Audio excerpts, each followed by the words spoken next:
tidak pernah ada Tuhan Allah menjelma jadi manusia, nggak pernah ada ya. Saya Pendeta Henry Tandianta, Master of Bibliology Studies, meluruskan ya. Semua itu harus back to the scripture, kembali ke Alkitab. Tidak pernah ada Tuhan atau Allah menjelma jadi manusia.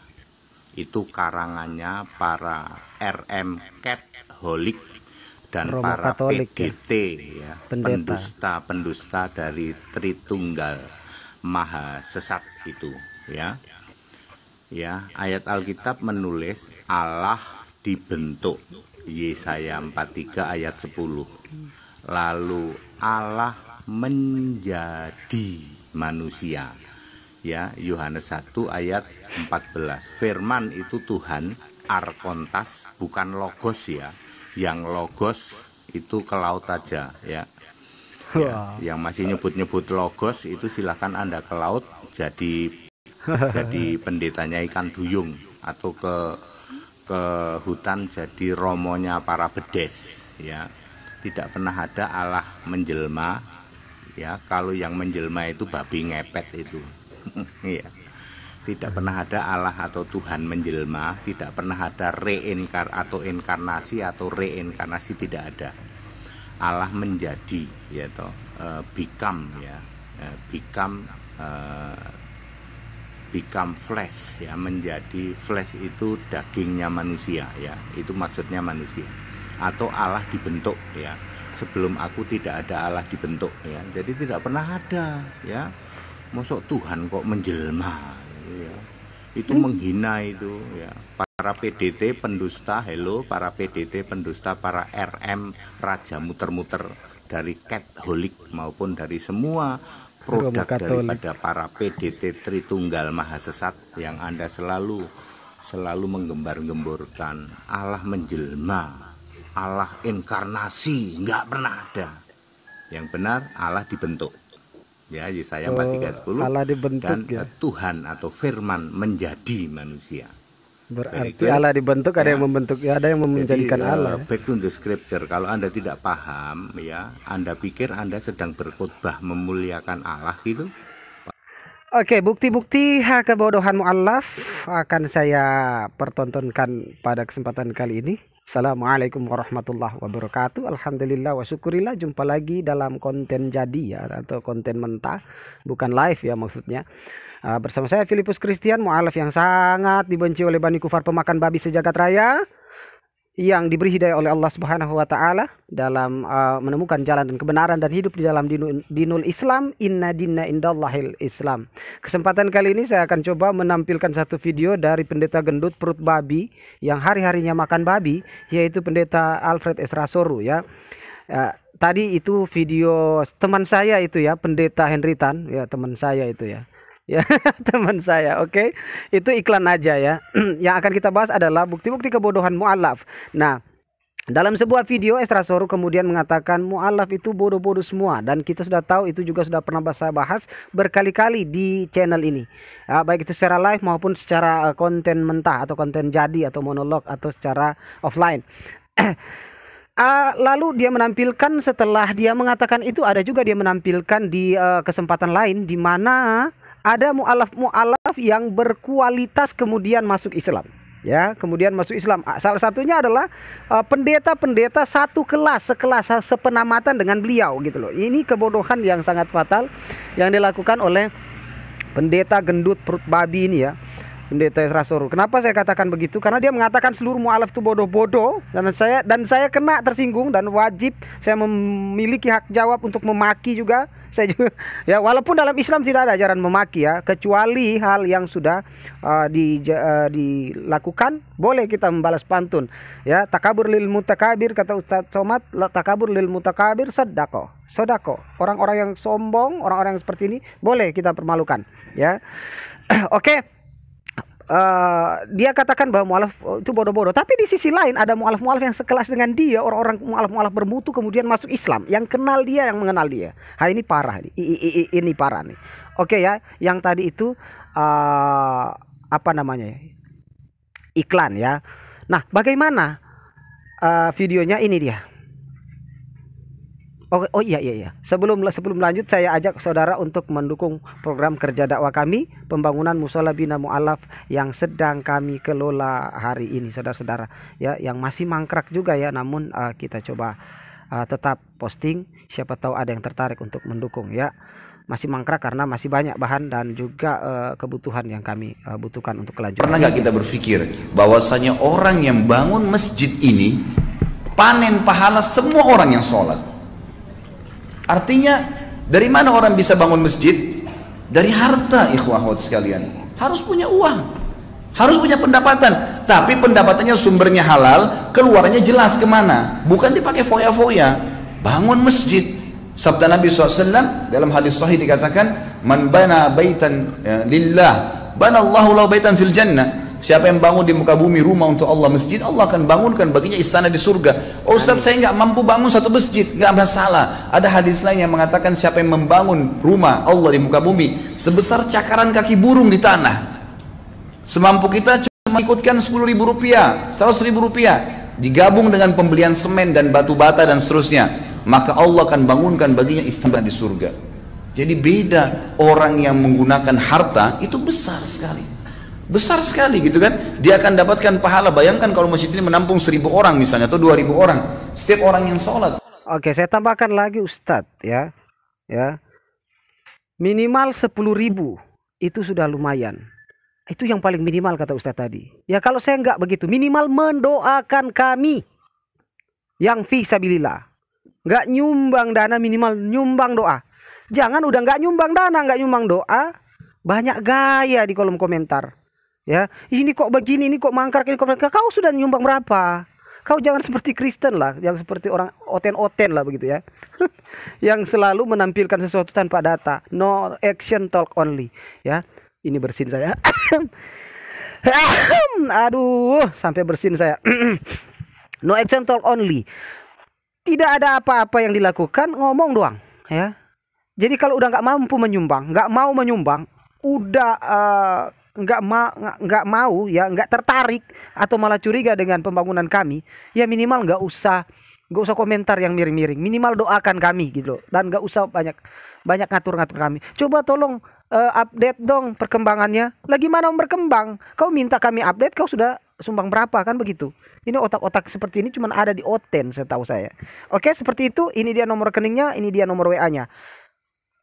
Bisa dikonfirmasi, nggak dikonfirmasi nggak apa-apa. Oke.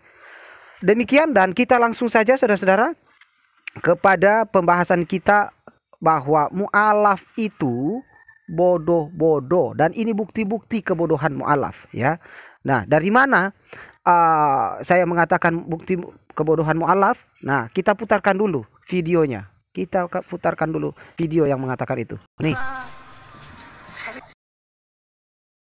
Kita mana mu'alaf pintar? Kan bodoh semua. Enak aja lu.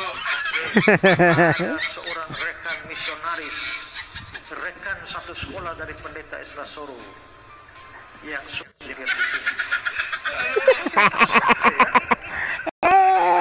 Gambar di samping ini nih. Pakai jilbab, dia bilang, halo Kak Esra. Saya lihat, saya nggak kenal ya. Kamu siapa? Halo Kak Esra. Terus dia buka jilbabnya. Saya bilang, Kristin. Ya. Katanya Baik, bodoh. adiklah saya di sekolah. Pernah sepelekan dengan saya. Katanya bodoh. Malah itu bodoh-bodoh. Tapi satu lulusan dengan kamu. Adik kelas, berarti lulusan sama satu sekolah. Berarti yang lulus dari sekolah kamu, Pak Gendut, ya berarti adalah orang-orang bodoh. Engkau juga salah satunya. Saya lulusan sekolah Alkitab Merauke, saya katakan ya. Angkatan 10 dan angkatan 11 tahun 2006, 2005, 2006, 2005, 2006, kok saya salah sih. Ya, saya walaupun sudah muslim, saya tidak mau menghina dan menistakan serta merendahkan sekolah Alkitab Merauke yang telah mendidik saya. Bagi saya itulah sekolah Alkitab terbaik yang pernah saya ketahui. Salah satu sekolah Alkitab terbaik. Buktinya melahirkan mu'alaf. Oke, lanjut. Bodoh-bodoh. Satu lagi di sekolah kami ya. Bahkan dia jadi dosen S2. Dosen S2. jadi mualaf. Dokter Tiba-tiba dong. jadi mualaf. Itu sekolah loh. Dosen S2, dokter dong. Aduh sakitnya tuh. Sakitnya tuh di sini, di dalam hatiku. Sakitnya di sini, di dalam hatiku sakit. sakit. Dar. Pendeta perut buncit pemakan babi. Selesai hidup kau. Jadi mualaf itu bodoh. Saya tampilkan lagi kebodohan mualaf. Contohnya mualaf Filipus Christian. Tunjukkan kepada saudara ya. Nih saya tunjukkan nih sama saudara nih. Kukak.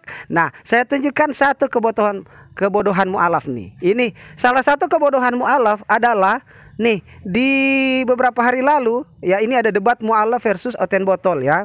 Ketika pendeta ini bukan di channel saya ya, saya ambil dari channel lain. Ini sudah diviralkan oleh channel lain juga, dan saya live-kan juga di di YouTube saya ya. Ya, pendeta hujat poligami mualaf Filipus Christian bongkar bahwa Yesus ya, kalau Yesus adalah keturunan poligami. Ya, betul sekali saudara-saudara yang kekasih di dalam Tuhannya Yesus Kristus, bahwa kalau tidak ada poligami, jadi mereka kan para Polycarpus Oten nih, Bani Kufar pemakan babi itu rata-rata menyerang Muhammad sallallahu alaihi wasallam dengan narasi miring yaitu poligami. Mereka tidak tahu bahwa Yakub poligami, Ishak poligami, ya, kemudian Daud poligami, Salomo poligami. Parahnya Daud poligami 500 istri 300 gundik, Salomo 700 istri 300 gundik. 1000 dong, 800 dong. Itu tidak tertulis, itu hanyalah tradisi Yahudi. Tetapi di dalam Matius pasal 1 nomor 1 sampai nomor 16 jelas tunas Daud. Yesus dari tunas Daud, silsilah Yesus ditulis dalam Matius pasal 1 nomor 1 sampai nomor 16. Silakan lu lihat sendiri. Saya sampai hafal. Kemudian Yakub melahirkan Yusuf. Yakub memperanakan Yusuf. Yusuf itulah yang menikah dengan Maria yang melahirkan Yesus yang juga disebut Kristus. Oke, jadi Yesus jelas dari tunas Daud. Daud siapa? Daud adalah orang yang mencuri istri Uria panglima perangnya, yaitu Batsheba. Oke. Istri daripada Daud ada Abital, ada Mikal, ada Hamon, ada Batsheba, ada banyak ya, ada sekitar 8, dan itu tertera di sini. Tertera di mana? Tertera di sini. Ini nih. Nah, King David's wife. This is a King David wife. Raja Daud, istri-istri Raja Daud ya. Ada di 1 Samuel 18 nomor 27, 1 Samuel ini, 1 Samuel lagi. Silakan lihat sini, silakan lihat. Ini nih. Nih screenshot. Silakan di screenshot. Ini nih daftar istri-istri Daud ya. Silakan ya. Silakan. Ada Mikal, Abigail, Ahinoam, Maka, Hagit, Abital, Egla, Batsheba, dan lain-lain sebagainya. Belum terhitung selir-selir dan gundik-gundik Daud, karena Daud sebagai raja. Dan sangat biasa raja itu menikahi banyak orang ya, berselir dan bergundik. Dan ingat, Daud itu kemudian melahirkan Absalom terus sampai Yusuf bin Yakub yang adalah suami Maria yang menjadi ibunya Yesus. Faham? Jadi kalau tidak ada yang namanya poligami, maka kalian tidak punya jalan keluar Tuhan. Tuhan tidak keluar dari kerang bulu yang dijepit oleh Maria. Oke? Siap? Waras nggak? Waras. Kecuali kalau kalian mau mengakui bahwa Tuhan kalian keluar dari kristal Nua di puncak bukit Huaguo seperti Sun Gokong. Nah, oke? Kalau kalian ingin mengakui bahwa Tuhan kalian keluar dari kerang berbulu yang dijepit oleh Maria, maka kalian harus akui bahwa itu dari keturunan Daud yang sejatinya keturunan poligami. Ya, di sini juga saya ya menampilkan ya. Coba lihat di sini nih, saya tampilkan juga ya.